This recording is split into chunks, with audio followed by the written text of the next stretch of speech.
right, it's dinner time. So we are going to harvest some of this beet green, some of this purple kale, a bunch of it, at the end of May here. Okay, so we still have quite a bit of beet greens left, and you can now see that they are beets. They are over seasoned, so these beets aren't really edible anymore. Look at that one, it's giant. Regardless, we filled up our box. We got some giant ones. We've got some tiny ones.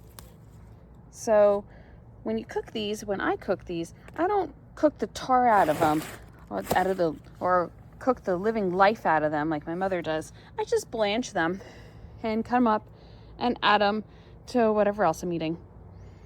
All right, next, kale. All right, so apple cider vinegar. With some water. After it's cleaned, I put it on the stove with a little bit of water, and we're gonna blanch it. Okay, so I cut up the purple kale with some scissors, and I put it in the giant wok. And this is done. Turn that off. Let's put the next round in here. All the living nutrients out of it, just enough to steam it and to blanch it. That's all you need. That's actually a little too much. So, I didn't cut this one first, so we'll cut this one in a moment, and I need to get the second round in. Okay. All right, second round. I've got the beet greens cut up. Kale's done. All right, next rotation. Second round is done. Good thing, because I'm almost out of water. Trying to burn. Get that out, and we'll get the third round in. All right, this is the third round of beet greens, and then we will be done. I look at it, I look at each leaf as I cut it. I know that's labor intensive, but I do to make sure there's really no bugs or snails or anything. And so I pretty much know it's mostly clean when I dump it in the apple cider vinegar, but there you go. All right, third round going in. Okay, third round is done. I'm gonna get this on the plate.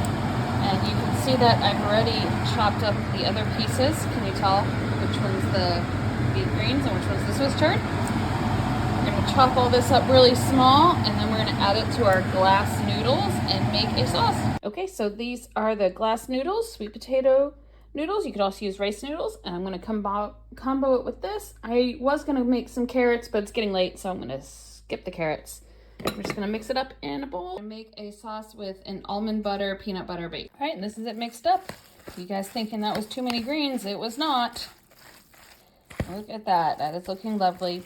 Like I said, it would look lovely if it had some extra carrot in there for some extra color. Okay, so I'm gonna taste this as I go, but I'm gonna add a teensy bit of honey and to my almond peanut butter mix. I've got this toasted sesame oil. I'm gonna use that up.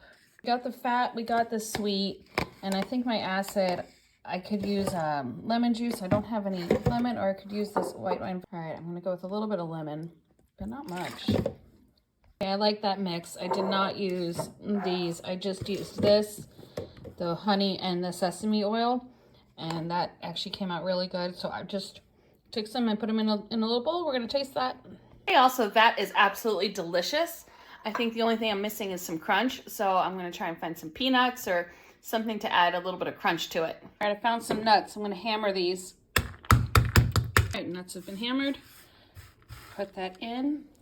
There you go. Delicious.